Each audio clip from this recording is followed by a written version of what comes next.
जय श्री कृष्णा। पिता और पुत्र का संबंध अत्यंत मार्मिक होता है। एक पिता पुत्र के लिए आदर्श होता है। वह एक पिता ही नहीं बल्कि पुत्र का सबसे अच्छा मित्र भी होता है। वह कभी हार ना मानने और हमेशा आगे बढ़ने की सीख देते हुए बच्चों का हौसला बढ़ाता है। पिता से अच्छा मार्गदर्शक तो कोई हो ही नहीं सकता। हर बच्चा सबसे पहले अपने पिता से ही सारे गुण सीखता है, जो उसे जीवन भर परिस्थितियों के अनुसार ढलने के काम आते हैं। उनके पास सदैव बच्चों को देने के लिए ज्ञान का अमूल्य भंडार होता है, जो कभी खत्म नहीं होता। पिता का सबसे महत्वपूर्ण गुण है सदैव धैर्य से काम करना। हर परिस्थिति में शांति से सोच समझकर आगे बढ़ना। गंभीर से गंभीर मामलों में भी धैर्य बनाए रखते हैं पिता।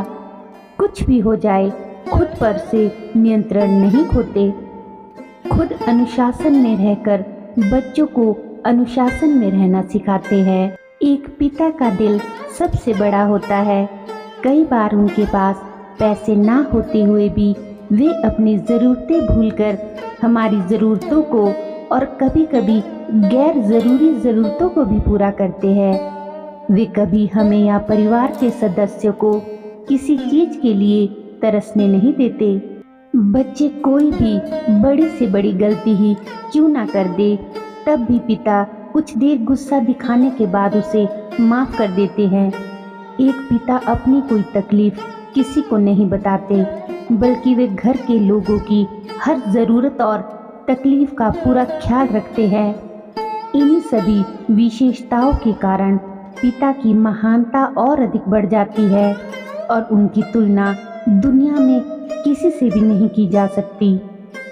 प्रत्येक बच्चे के लिए पिता धरती पर ईश्वर का साक्षात रूप होते हैं। वे अपनी संतान को सुख देने के लिए अपने सुखों को भुला देते हैं। वे अपने परिवार के लिए दिन रात मेहनत करते हैं। अपने बच्चों को हर वो सुविधा देना चाहते हैं जो उन्हें कभी नहीं मिली।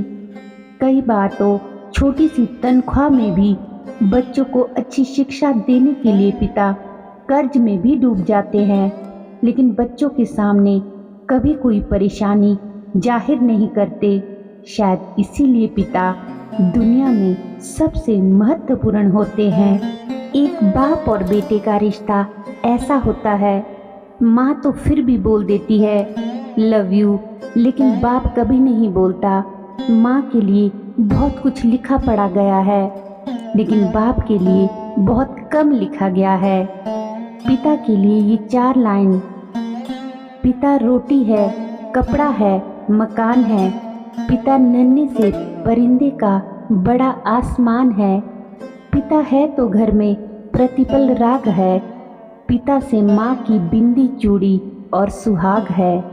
पिता है तो बच्चों के सारे सपने हैं। पिता है तो बाजार के सारे खिलौने अपने हैं। पिता के बिना घर कैसा होता है, अगर इसका अनुभव करना है तो दोस्तों एक दिन अपने अंगूठे के बिना सिर्फ अपनी उंगलियों से सारे काम करके देखना। पिता की कीमत अपने आप ही आपको पता चल जाएगी। एक पिता स्वयं जो भी सपने देखता है उसे पूरा करने का हर संभव प्रयत्न करता है, किंतु फिर भी कई बार उसके सपने अधूरे रह ही जाते हैं। फिर पिता सोचता है कि जो सपने वो पूरे नहीं कर पाए उनकी संतान उन सपनों को अवश्य पूरा करेगी, और जिस स्थान तक वो नहीं पहुंच पाए उसकी संतान वहां अवश्य पहुंचेगी। पिता अपनी संतान के भविष्य में वो सपने देखने लगता है, और ऐसे में जब ये संतान आगे बढ़ती है तो उसे दुख नहीं होता, अपितु बहुत गर्व महसूस होता है। उसे अच्छा लगता है ये देखकर कि उसकी संतान इतनी आगे जा रही है। लेकिन कभी कभी जब संतान अपने ही अभिभावक की शक्ति से, उसके यश से ईर्ष्या करने लगती है तो समस्या वहाँ उत्पन्न होती है। इसलिए हर संतान को यह याद रखना होगा और पुत्र होने के नाते, एक संतान होने के नाते आपका ये अधिकार है कि आप अपने पिता से बहुत आगे जाए। आपके पिता भी यही चाहते हैं, परंतु स्वस्थ रूप से इसे कीजिए। इतिहास साक्षी है कि जिस व्यक्ति ने किसी और को छोटा करने का प्रयास किया, वही व्यक्ति स्वयं छोटा रहा है। और मुझे नहीं लगता आप कभी ये ऐसा चाहेंगे। किसी दिन आप भी तो किसी के पिता बनोगे। एक पुत्र का व्यवहार पिता के साथ कैसा होना चाहिए? नारद जी कहते हैं कि अपने माता पिता को रोज साक्षात दंडवत प्रणाम करो। पिता की परिक्रमा करनी चाहिए। लोग पहाड़ों की परिक्रमा करने जाते हैं।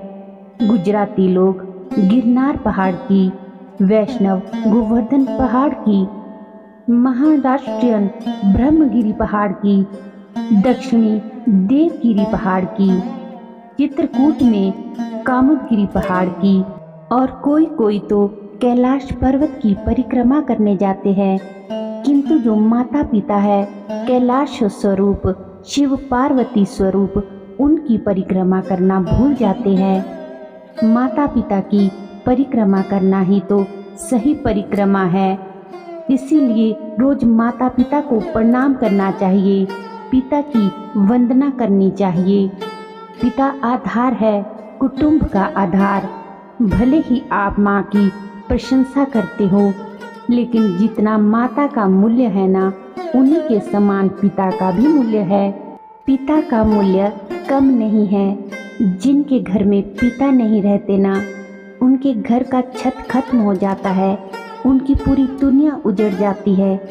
कभी देखना, जो बेटी ससुराल जाती है शादी करके और उसके सर पर पिता का हाथ नहीं होता, उसका रोना किस प्रकार का होता है। इसलिए ये बात समझ लो कि पिता का मूल्य अनमोल है।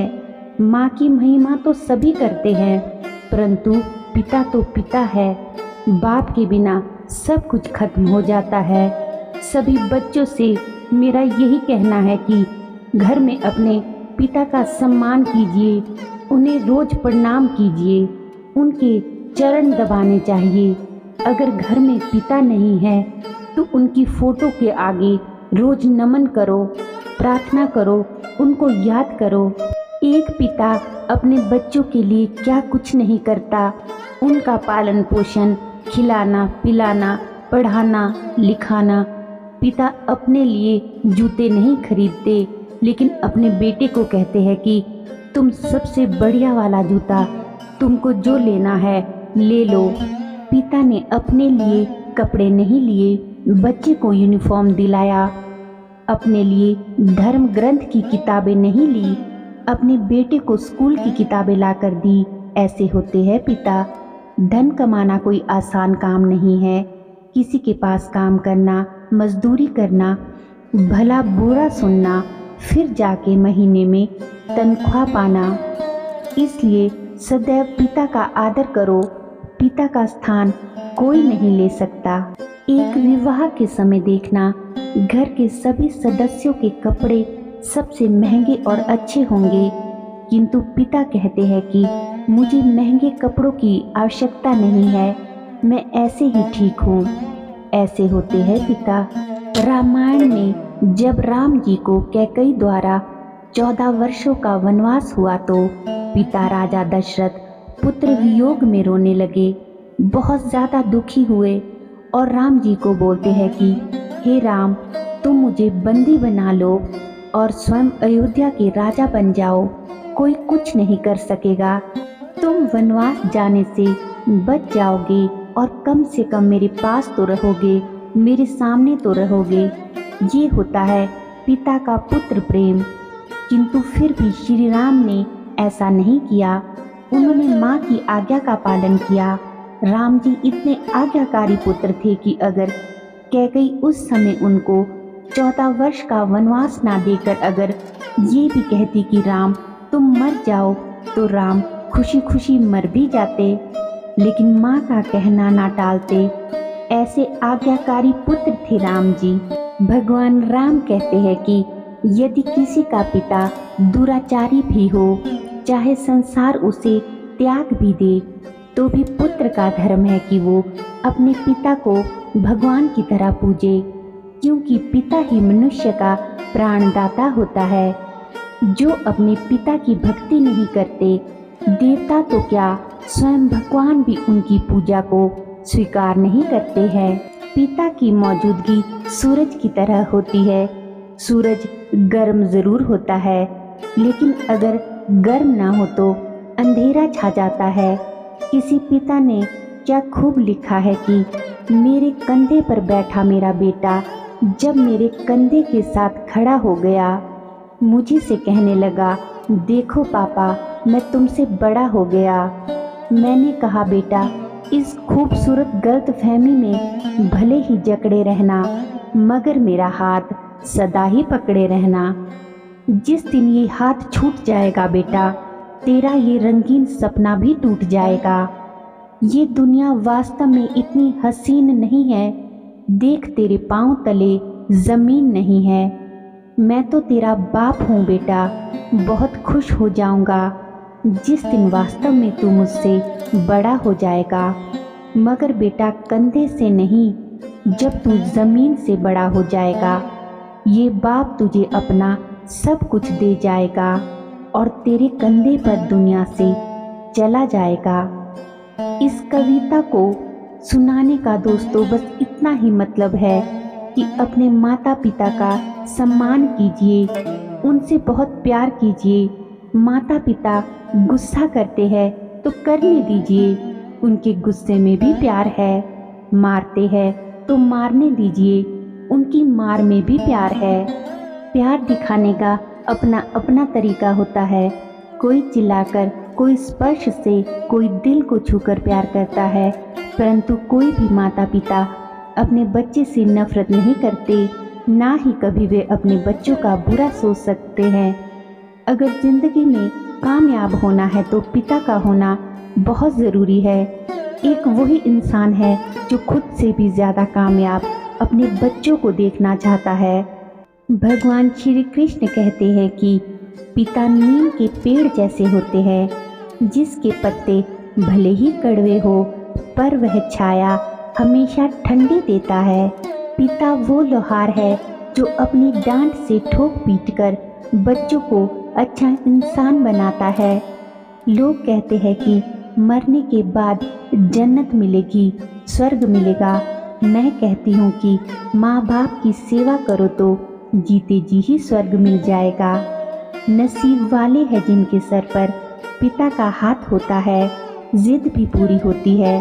अगर पिता का साथ होता है, उन लोगों से पूछकर कभी देखना जिनके माता पिता नहीं है कि माता पिता का मूल्य क्या होता है। माता पिता का कर्ज हम कभी जीवन में उतार नहीं सकते। पिता वो आजिम हस्ती है जिसके पसीने की एक बूंद की कीमत भी औलाद अदा नहीं कर सकती। उम्मीद करती हूँ दोस्तों आपको वीडियो अच्छी लगी होगी। वीडियो कैसी लगी कमेंट में अपनी राय ज़रूर दीजिएगा। वीडियो को ज़्यादा से ज़्यादा अपने दोस्तों और रिश्तेदारों के साथ शेयर कीजिएगा। चैनल पर पहली बार आए हो तो चैनल को सब्सक्राइब ज़रूर करें। तो मिलते हैं दोस्तों अगली वीडियो में। धन्यवाद। जय श्री कृष्णा।